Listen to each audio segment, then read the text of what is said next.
அயோத்தியில் ராமர் கோவிலை கட்டிட்டோம், கியான்வாபி பள்ளிவாசலில் இந்துக்களுக்கு வழிபாடக்கூடிய உரிமையை உருவாக்கிட்டோம். அதே மாதிரி நாடு முழுவதும் பொது சிவில் சட்டத்தை கொண்டு வர போகிறோம், குடியுரிமை திருத்த சட்டத்தை கொண்டு வந்து முஸ்லீம்களை இந்த தேசத்தினுடைய எதிரியாக காண்பிக்கிறோம். இப்படி வகுப்புவாத விஷயங்களை தூண்டிவிட்டு அதன் மூலமாக இந்த வெறியை ஊட்டி வரக்கூடிய 2024 பாராளுமன்ற தேர்தலில் மிகப்பெரிய அளவில் வாக்கு அறுவடை செய்து 3வது முறை மீண்டும் பாஜக ஆட்சி கட்டில் அமர்ந்து விடலாம் என்ற ஒரு மிகப்பெரிய கனவுலகத்தில் வாழ்ந்து வந்தார்கள். அந்த கனவுல மண்ணள்ளி போடக்கூடிய வேலையை இன்றைக்கு இந்தியாவில் முழுவதும் இருக்கக்கூடிய விவசாயிகள் சிறப்பாக செய்து வருகிறார்கள். அன்பார்ந்த சகோதரர்களே, தலைநகர் டெல்லி மீண்டும் மிகப்பெரிய பதட்டத்திற்கு உள்ளாகி இருக்கிறது. இந்தியா முழுவதும் இருந்து விவசாயிகள், குறிப்பாக பஞ்சாப், ஹரியானாவிலிருந்து விவசாயிகள் டெல்லியை நோக்கி படையெடுத்து வருகிறார்கள். அவர்கள் எதற்காக இந்த போராட்டம், டெல்லி சலோன்னு சொல்லக்கூடிய போராட்டத்தை செய்கிறார்கள்? இதன் அவர்களுடைய டிமாண்ட் என்ன? இந்த போராட்டக்களம் எப்படி இருக்கிறது? அதை பற்றி தான் இந்த வீடியோவில் நம்ம பேச போகிறோம். இந்த மிஸ்டர் சுல்ஃபிகர் யூடியூப் சேனலை சப்ஸ்கிரைப் பண்ணிக்கோங்க, பெல் பட்டனை கிளிக் பண்ணி நோட்டிஃபிகேஷன் ஆன் பண்ணி வச்சுக்கோங்க. அப்போ தான் நம்ம அடுத்தடுத்து போடக்கூடிய வீடியோக்கள் உங்களுக்கு தொடர்ந்து வரும். அதே மாதிரி வீடியோ பார்க்கக்கூடியவங்க இந்த சேனலை சப்ஸ்கிரைப் பண்ணிக்கோங்க. பொதுவாக இந்தியா பாகிஸ்தான் எல்லையான காஷ்மீரில், இந்தியா பாகிஸ்தான் எல்லை பகுதிகளில் தான் இது மாதிரி காட்சி அளிக்கும். அந்த கம்பி வேலிகளை சுற்றி வச்சுருப்பாங்க, பேரிகார்டு போட்டிருப்பாங்க. அதே மாதிரி இந்த வாகனங்கள் வராமல் கம்பி, கூர்மையான கம்பிகளை தரையில் நாட்டி வச்சுருப்பாங்க. இந்த மாதிரியெல்லாம் எல்லை பகுதிகளில் தான் இருக்கும். ஆனால் முதல்ல இந்தியாவுடைய தலைநகரம் டெல்லியை சுற்றி டெல்லியினுடைய எல்லைப்புறங்கள் முழுவதுமாக இராணுவமும் காவல்துறையும் அணிவகுத்து நின்று அந்த டெல்லிக்கு உள்ளாடி விவசாயிகள் நுழையாத வழி தடுப்பதற்காக இந்த மாதிரி சூழலை ஏற்படுத்தியிருக்கிறார்கள். பஞ்சாபில் இருந்து விவசாயிகள் டெல்லியை நோக்கி படையெடுத்து வருகிறார்கள். அதில் சிங்கு எல்லைன்னு சொல்லக்கூடிய பகுதியில் மிகப்பெரிய அளவில் பதட்டம் நீடித்து கொண்டு வருகிறது. அங்கே போராட்டத்தில் ஈடுபட்டிருக்கக்கூடிய விவசாயிகள் மீது காவல்துறையும் இராணுவமும் தண்ணீர் குண்டுகள், கண்ணீர் புகை குண்டுகள், அதே மாதிரி தண்ணீர் பீச்சி அடிக்கக்கூடியது, இது மாதிரிப்பட்ட ஒரு அடக்குமுறைகளை செஞ்சு வருகிறாங்க. அதே மாதிரி பஞ்சாபில் இருந்து டெல்லிக்கு போகக்கூடிய வழியில் ஹரியானா மாநிலத்தினுடைய எல்லை, அந்த பகுதியில் பார்த்திங்கன்னா ஹரியானா மாநிலத்தினுடைய காவல்துறை பஞ்சாபில் இருந்து வரக்கூடிய விவசாயிகளை தடுத்து நிறுத்துவதோடு அவர்கள் மீது இது மாதிரியான அடக்குமுறைகளையும் செய்து வருகிறார்கள். உங்களுக்கெல்லாம் நல்லா தெரியும், ஹரியானா மாநிலம் பாஜக ஆட்சி செய்து அதனுடைய அங்கே பார்த்திங்கன்னா அசோக் கெலாட்னு சொல்லக்கூடிய பாஜகவினுடைய ஒருத்தர் தான் முதலமைச்சராக இருந்து கொண்டிருக்கிறார்கள். அவர் மத்திய அரசுக்கு ஆதரவாக தான் செயல்படுவாங்க. இப்போ இங்கே என்னென்னா, ஏன் விவசாயிகள் இந்த போராட்டத்தை மீண்டும் எடுக்கிறாங்க? ஏற்கனவே 2020, 2021 இந்த காலகட்டங்களில் பல மாதங்கள் இவர்கள் போராட்டம் செஞ்சாங்க. அப்படி இருக்கக்கூடிய வகையில் ஏன் மீண்டும் இந்த போராட்டத்தை செஞ்சாங்க அப்படிங்கிறதான் இந்த வீடியோவில் நம்ம பார்க்க போகிறோம். 2020, 2021 காலகட்டத்தில் இவர்கள் வைத்த டிமாண்ட் என்னன்னு பார்த்தீங்கன்னா, அன்றைக்கு மத்திய அரசாங்கம் கொண்டு வந்த அந்த 3 வேளாண் சட்ட திருத்த மசோதாக்களை அரசாங்கம் கைவிடணும். அதே மாதிரி விவசாயிகள் விளைவிக்கக்கூடிய பொருட்களுக்கு குறைந்தபட்ச ஆதார விலை, எம்எஸ்பின்னு சொல்லக்கூடிய மினிமம் சப்போர்ட் ப்ரைஸை உறுதி செய்யணும், அதற்கான சட்டத்திட்டத்தை கொண்டு வரணும் அப்படிங்கிறது மாதிரி பல தீர்மானங்களை வலியுறுத்தி விவசாய சங்கங்கள், அதாவது சம்யுக்தா கிசான் மோர்ச்சா, எஸ்கேஎம் சொல்லக்கூடிய விவசாய சங்கமும், கிசான் மஸ்தூர் மோர்ச்சான்னு சொல்லக்கூடிய இன்னொரு விவசாய சங்கமும், இதை உள்ளடக்கிய பல 200க்கும் மேற்பட்ட சின்ன சின்ன விவசாய சங்கங்களும் இணைந்து மிகப்பெரிய போராட்டத்தை தலைநகர் டெல்லியில் தொடர் போராட்டங்களாக நடத்தி வந்தார்கள். நம்ம எல்லாருமே பார்த்தோம். கடைசியில் ஆளக்கூடிய அரசாங்கம் அவர்களுடைய போராட்டத்திற்கு பணிந்து அவர்களோட பேச்சுவார்த்தை செய்து அந்த 3 சட்டத்திருத்த மசோதாக்களையும் வாபஸ் பெறுவதாகவும் அதற்கான சட்டத்திருத்தத்தை பாராளுமன்றத்தில் தாக்கல் செய்தார்கள். அதே மாதிரி அவர்களுடைய டிமாண்ட் என்னங்கிறத நாங்கள் அடுத்த பட்டமாக குழு வைத்து பேசி நாங்கள் சரி செய்வோம் அப்படின்னு சொல்லி 2020, 2021 விவசாய சங்கங்களோடு பேச்சுவார்த்தை நடத்தி அன்றைக்கு அந்த போராட்டம் அந்த நேரத்தில் தற்காலிகமாக நிறுத்தப்படுகிறது. அதில் அவர்கள் வைத்த டிமாண்ட் என்னன்னு சொன்னால், விவசாயிகளுக்கு குறைந்தபட்ச ஆதார விலையை கொடுக்கணும். அதே மாதிரி இந்த போராட்ட காலத்தில் ஈடுபட்டு பல விவசாயிகள் தன்னுடைய உயிரை விட்டிருக்கிறார்கள். கடும் குளிர்னாலும் கடும் வெயில்னாலையும் அதே மாதிரி கொரோனா தொற்றுனாலையும் பல விவசாயிகள் உயிர் நீத்திருக்கிறார்கள். அவர்களுக்கான நிவாரணத்தை அரசாங்கம் வழங்கணும். அதே மாதிரி இந்த நேரத்தில் இந்த போராட்ட காலத்தில் போராட்டக்காரர்கள் மீது, விவசாயிகள் மீது போடப்பட்டிருக்கக்கூடிய வழக்குகளை ரத்து செய்யணும். இதே மாதிரி பல டிமாண்டுகளை வச்சு அதன் அடிப்படையில் அதை அரசாங்கம் ஒத்துக்கொண்டதனுடைய அடிப்படையில் அந்த போராட்ட காலத்திலிருந்து அவர்கள் பின்வாங்கினாங்க. இந்த இந்த வாக்குறுதியை வந்து அரசாங்கம் கொடுத்து ரெண்டு வருடத்துக்கு மேலே ஆகுது. இப்போ என்னன்னா அரசாங்கம் என்ன நினச்சுன்னா இது அப்படியே அவங்கள தள்ளி விட்டு போயிடலாம் அப்படின்னு நினச்சிட்டு இருக்கக்கூடிய இந்த நேரத்தில் இன்னும் தேர்தல் ஒரு சில வாரங்களில் வந்து அறிவிக்கப்பட்டு நடக்கக்கூடிய இந்த சூழலில் மீண்டும் விவசாயிகள் தங்களுடைய போராட்டம்னு சொல்லக்கூடிய அந்த ஜனநாயக ஆயுதத்தை வந்து கையில் எடுத்திருக்கிறார்கள். இந்த நேரத்திலையும் அவர்கள் அதே டிமாண்டை தான் வைக்கிறாங்க.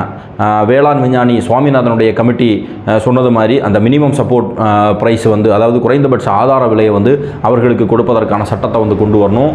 அதே மாதிரி அந்த போராட்ட களத்தில் ஈடுபட்ட நபர்கள், விவசாயிகள் மீது போடப்பட்ட வழக்குகள் அத்தனையுமே ரத்து செய்யப்பட வேண்டும். அதேமாதிரி அந்த போராட்ட களத்தில் ஈடுபடும் போது உயிரிழந்த விவசாயிகளுக்கு நிவாரணத்தை வழங்கணும். அதே மாதிரி உத்தரப்பிரதேச மாநிலம் லக்கும்பூர் கேரின்னு சொல்லக்கூடிய பகுதியில் போராட்ட களத்தில் ஈடுபட்டிருக்கக்கூடிய விவசாயிகள் மீது டிராக்டரை ஏற்றி கொலை செய்த அந்த அமைச்சருடைய மகன் கொலை செய்தார். அந்த அமைச்சர் வந்து இன்றைக்கி அமைச்சராக பதவியில் இருக்கிறார். அவருடைய பதவியை வந்து பறிக்கணும். இது மாதிரி பல டிமாண்டுகளை வைத்து இன்றைக்கு விவசாயிகள் வந்து மீண்டும் மிகப்பெரிய போராட்ட களத்தை கட்டமைத்து டெல்லியை நோக்கி பயணிக்கிறார்கள். டெல்லியை நோக்கி பயணிக்கும் போது சுமார் 6 மாத காலத்திற்கு தங்களுக்கு தேவையான உணவுகள், சாப்பாடு, ட்ரெஸ் எல்லாமே முழுமையாக தயார் செய்துவிட்டு டெல்லியை நோக்கி போகிறாங்க. இந்த நேரத்தில் தான் ஆளக்கூடிய ஒன்றிய அரசுக்கு வந்து மிகப்பெரிய பயம் ஏற்பட்டு விட்டது. ஏன்னு சொன்னால் ஏற்கனவே வந்து இப்போ மிகப்பெரிய போராட்டத்தை செஞ்சாங்க. அந்த நேரத்தில் எப்படியோ அவர்களை சமாளித்து மாட்டி விட்டு விட்டோம். மீண்டும் வந்து இதே மாதிரி ஒரு போராட்ட களத்தை அவர்கள் கட்டமைத்து விட்டார்கள்னு சொன்னால் வரக்கூடிய பாராளுமன்ற தேர்தலில் மிகப்பெரிய அளவு தோல்வியடையக்கூடிய சூழல் உருவாகும். ஏன்னு சொன்னால் இந்தியாவில் வந்து அதிகமாக விவசாய தொழில் செய்யக்கூடியவர்கள் தான் மிகப்பெரிய வாக்கு வங்கியாக இருக்கிறார்கள். எனவே அவர்களுக்கு துரோகம் செய்துவிட்டு மீண்டும் வந்து பாராளுமன்ற தேர்தலை நம்ம சந்திக்கும் போது மிகப்பெரிய பின்னடைவை வந்து நாம் சந்திக்க நேரிடும் அப்படின்னு சொல்லி பாஜகவினுடைய அரசாங்கம் வந்து மிகவும் பயந்து நடுக்கத்தோடு தான் இருக்கிறாங்க. பாஜக அரசாங்கம் வந்து அவர்களை பேச்சுவார்த்தைக்கு அழைக்கிறாங்க. ஏற்கனவே 2 முறை பேச்சுவார்த்தை நடத்தி இருக்கிறார்கள். ஆனால் அந்த பேச்சுவார்த்தையில் உடன்பாடு இல்லாத காரணத்தினால தான் மீண்டும் விவசாயிகள் வந்து இந்த போராட்ட களங்களில் முன்னெடுக்கிறார்கள். இப்போ என்னென்னா அரசாங்கம் என்ன செய்கிறான், ஏதோ அந்த விவசாயிகளை வந்து ஒரு தீவிரவாதிகள் மாதிரி சித்தரிக்கக்கூடிய வேலையை செய்கிறார்கள். பல இடங்களில் வந்து அவர்களை வந்து காலிஸ்தான் ஆதரவாளர்கள் சொல்லி சொல்கிறாங்க. மீடியாக்கள் மூலமாக இவங்க வந்து அவர்களை ஒரு தீவிரவாதி, ஏதோ டெல்லியை தகர்க்க வர்றது மாதிரியான ஒரு சம்பவத்தையும் அதன் மூலமாக ஒரு பிம்பத்தையும் உருவாக்கக்கூடிய சூழலை வந்து இன்னைக்கு ஒன்றிய அரசாங்கம் வந்து ஏற்படுத்தி இருக்கிறது. அதனால தான் கடந்த முறை கூட போராட்டக்காரர்கள் மீது மிகப்பெரிய அளவில் வன்முறை செய்யாத நேரத்தில் இன்றைக்கு போராட்ட களத்தை நோக்கி வரக்கூடியவர்கள் மீது ரப்பர் குண்டுகளால் சுடுறதும், அதே மாதிரி தண்ணீர் இதை வச்சு அவர்களை அடித்து விரட்டுவதும், பல விவசாயிகளை வந்து ஸ்பாட்டில் அரெஸ்ட் பண்ணி கைது செய்து சிறையில் அடைக்கக்கூடிய வேலையும் வந்து பார்த்துருக்குறாங்க. அதில் குறிப்பாக வந்து பஞ்சாபிலிருந்து ஹரியானாவுக்கு போகக்கூடிய அந்த எல்லையில் வந்து ட்ரோன் மூலமாக வந்து விவசாயிகள் மீது தாக்குதல் நடத்துகிறாங்க. எப்படின்னு சொன்னால் ட்ரோன் மூலமாக வந்து ரப்பர் குண்டுகளை வீசி தாக்குதல் நடத்துவாங்க. இது வந்து மிகப்பெரிய அளவில் கண்டனத்துக்கு உள்ளாகி இருக்கிறது. ஏன்னு சொன்னால் பொதுவாக இந்த ட்ரோனை வந்து எதற்காக பயன்படுத்துவாங்கன்னு சொன்னால் விவசாயிகளுக்கு அதை கண்காணிக்கவும் மற்ற பகுதிகளை கண்காணிக்கவும் தான் பயன்படுத்துவாங்க. ஆனால் இது வந்து இராணுவ நடவடிக்கைகளுக்காக எல்லை பகுதிகளில் மட்டும்தான் ட்ரோன் மூலமாக வந்து குண்டு வீசக்கூடிய வேலையை வந்து செய்வாங்க. ஆனால் முதல் முறையாக சொந்த நாட்டு மக்கள் மேலே வந்து அந்த ட்ரோனை பயன்படுத்தி குண்டு வீசக்கூடிய, ரப்பர் குண்டு வீசக்கூடிய வேலையை வந்து இந்த அரசாங்கம் வந்து செய்யுது அப்படின்னு சொல்லி மிகப்பெரிய கண்டனத்துக்கு உள்ளாகி இருக்கிறது. பஞ்சாபில் இருக்கக்கூடிய அமைச்சர்கள் வந்து விவசாயிகளுக்கு ஆதரவாக பேசுகிறாங்க. அவர்களும் வந்து இந்த ஹரியானாவுடைய அரசு செய்கிறது மிகப்பெரிய தவறு அப்படிங்கிறத சொல்கிறாங்க. அதே மாதிரி நாட்டில் இருக்கக்கூடிய எதிர்க்கட்சிகள் ராகுல் காந்தியிலிருந்து மல்லிகார்ஜுன் கார்கே, அதே மாதிரி மம்தா பானர்ஜி, தமிழ்நாட்டில் இருக்கக்கூடிய முதல்வர் ஸ்டாலின், அத்தனை பேருமே வந்து விவசாயிகளுக்கு ஆதரவாக தங்களுடைய கருத்துக்களை பதிவு செய்திருக்கிறார்கள். ஆனால் மத்திய அரசாங்கம் என்னன்னா இவர்களை வந்து ஏதோ ஒரு தீவிரவாதிகள் மாதிரி சித்தரிக்கக்கூடிய வேலையை செய்கிறாங்க. இன்றைக்கு டெல்லியை நோக்கியவர்கள் போயிட்டால் டெல்லியில் போய் டேரா போட்டாங்கன்னு சொன்னால் அடுத்த 6 மாதத்திற்கு கண்டிப்பாக வந்து இவர்களை சமாளிக்க முடியாது. வரக்கூடிய தேர்தலில் வந்து படுதோல்வி அடையும் அப்படிங்கிறதுல பிஜேபி வந்து அதை வந்து புரிந்து கொண்டார்கள். அதனால் எப்படியாவது இந்த விவசாயிகளுடைய போராட்டத்தை வந்து ஒடுக்கிடலான்னு சொல்லி அரசாங்கம் வழிவகுக்குது. அதே நேரத்தில் இது எல்லை மீறி போகக்கூடிய வகையில் எப்படிப்பட்ட சம்பவங்கள் வேண்டுமானாலும் நடக்கக்கூடிய சூழல் உருவாகலாம். பொதுவாக இதே மாதிரி சம்பவங்கள் வந்து தொடர்ந்து இந்தியாவில் வந்து காஷ்மீரில் தான் நடந்து வந்தது. காஷ்மீரில் இதே மாதிரி மக்கள் போராடும் போது அவர்கள் மீது அதிகமான மனித உரிமை மீறல்கள் சம்பவம் இந்தியாவுடைய இராணுவத்தாலையும் காவல்துறை அதிகாரிகளாலும் நடத்தப்பட்டது. ஆனால் அதெல்லாம் வெளியுலகிற்கு பெரும்பாலும் 100 சம்பவம் நடந்துச்சுன்னா 1-2 தான் தெரியும். அந்த அளவிற்கு பெரும்பாலும் மறைக்கப்பட்டு இருக்கக்கூடிய அந்த சூழலில் எப்படியோ காஷ்மீரை வந்து ஏதோ நம்ம வந்து சரி பண்ணிட்டோம், 370 வந்து ரத்து பண்ணிட்டோம், காஷ்மீரில் வந்து அமைதிப்படுத்திட்டோம், தங்களுடைய அடக்குமுறைகளை பயன்படுத்தி காஷ்மீரை வந்து மொத்தமாக வந்து ஒதுக்கிட்டோம் அப்படின்னு சொல்லிட்டு இருக்கக்கூடிய அந்த நேரத்தில் இன்னொரு இடத்துல வந்து பூதமாக வெளிப்பட்டிருக்கிறது விவசாயிகளுடைய போராட்டம். மீண்டும் வந்து மிகப்பெரிய தலைவலியை வந்து இந்திய அரசாங்கத்துக்கு கொடுத்திருக்கிறது. அப்போ எந்த இடத்துலையுமே அடக்குமுறைகளை உள்ளாக்கும் போது தங்களுடைய உரிமைகள் வந்து மறுக்கப்படும் போது மக்கள் வந்து மிகப்பெரிய போராட்ட களத்தை முன்னெடுப்பார்கள். 2021 வந்து அரசாங்கம் பணிந்தது ஒரு மாஸ் ப்ரொட்டஸ்ட், ஒரு கூட்டான ஒரு அனைவரும் சேர்ந்து நடத்தக்கூடிய ஒரு தொடர் போராட்டம் வெற்றியை தரும் அப்படிங்கிறத வந்து 2021 அந்த போராட்டம் வந்து ஒரு எடுத்துக்காட்டாக இருந்துச்சு. அதே மாதிரி மீண்டும் விவசாயிகள் இரண்டாவது முறையாக இந்த நடத்தி வரக்கூடிய இந்த போராட்டம் வெற்றி கிடைக்க வேண்டும். விவசாயிகளுடைய தொடர் கோரிக்கையாக இருக்கக்கூடியது அந்த மினிமம் சப்போர்ட் பிரைஸ்ன்னு சொல்லக்கூடிய குறைந்தபட்ச ஆதார விலை, அது கிடைப்பதற்கு உடனடியாக அரசாங்கம் வந்து நிச்சயமாக எனக்கு தெரிந்து இந்த நேரத்தில் வந்து அரசாங்கம் பணிந்து தான் போகும். அதற்கான சட்ட திருத்தங்களை கொண்டு வருவதற்கான வாய்ப்புகள் நிறையவே இருக்குது. பல எதிர்க்கட்சிகள் வந்து விவசாயிகளுடைய போராட்டத்தை ஆதரித்திருக்கிறார்கள்.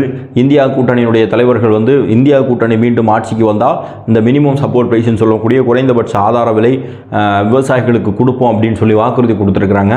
இதுவே வந்து பாஜக அரசுக்கு மிகப்பெரிய கிளியை ஏற்படுத்தி இருக்கிறது. எப்படியோ நாடு முழுவதும் மத கலவரங்களை ஏற்படுத்தி மதத்தை முன்னிறுத்தி வளர்ச்சி, அதெல்லாம் ரெண்டாவது, வேலைவாய்ப்பு அதெல்லாம் ரெண்டாவது விஷயம், மதம் மதம் மதம் அப்படிங்கிற ஒரு பெருமையை உருவாக்கி அதன் மூலமாக வாக்குகளை அறுவடை செய்து வெற்றி பெற்று விடலாம் என்று கனவு கண்டிருந்த பாஜகவிற்கு மிகப்பெரிய நெருக்கடியை வந்து விவசாயிகள் ஏற்படுத்தி இருக்கிறார்கள்.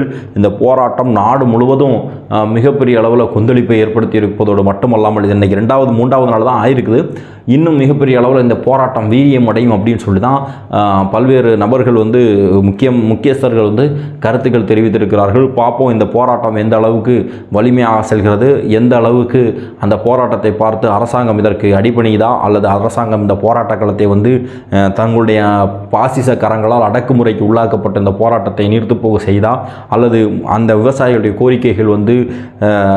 கோரிக்கைகள் பூர்த்தி அடையுதா அப்படிங்கிறத வந்து பொறுத்திருந்து பார்ப்போம். இதில் ஒரு முக்கியமான சம்பவம் என்னன்னு சொன்னால், ஹரியானா பார்டரில் வந்து ஹரியானா அரசாங்கம் என்ன பண்ணுறதுன்னா ட்ரோன் மூலமாக வந்து விவசாயிகள் மீது ரப்பர் குண்டுகளை வீசுகிறாங்க. பதிலுக்கு விவசாயிகள் என்ன செய்கிறாங்கன்னு சொன்னால் அந்த பட்டம் விடக்கூடிய காத்தாடி மூலமாக அந்த ட்ரோனை வந்து டிஸ்டர்ப் பண்ணுறாங்க, அதை இழுத்து தள்ளி விடுறாங்க. அதெல்லாம் நம்ம வந்து மீடியாக்களில் வந்து பார்க்கும்போது எந்த அளவிற்கு மன வலிமையோடு இவர்கள் இந்த போராட்ட களத்தை கட்டமைத்திருக்கிறார்கள். தங்களுடைய உரிமைகளை நிலைநாட்ட வேண்டுமென்றால் தங்களுடைய உயிரை பறி கொடுப்பதற்கும் தயாராக இருக்கக்கூடிய ஒரு கூட்டமாக இன்றைக்கு விவசாயிகள் தங்களுடைய போராட்ட களங்களை வடிவமைத்திருக்கிறார்கள். நிச்சயமாக நியாயமான போராட்டங்கள் வெற்றி அடையும். அதற்கு காலதாமதம் ஆனாலும் அந்த போராட்டமும் அந்த கோரிக்கையும் வெற்றி அடையும். அதற்கு இந்தியாவில் இருக்கக்கூடிய ஒட்டுமொத்த குடிமகன் நாமளும் அதற்கான ஆதரவை தெரிவிக்கணும் அப்படின்னு சொல்லி உங்கள் அனைவரையும் கேட்டுக்கொள்கிறேன். நன்றி.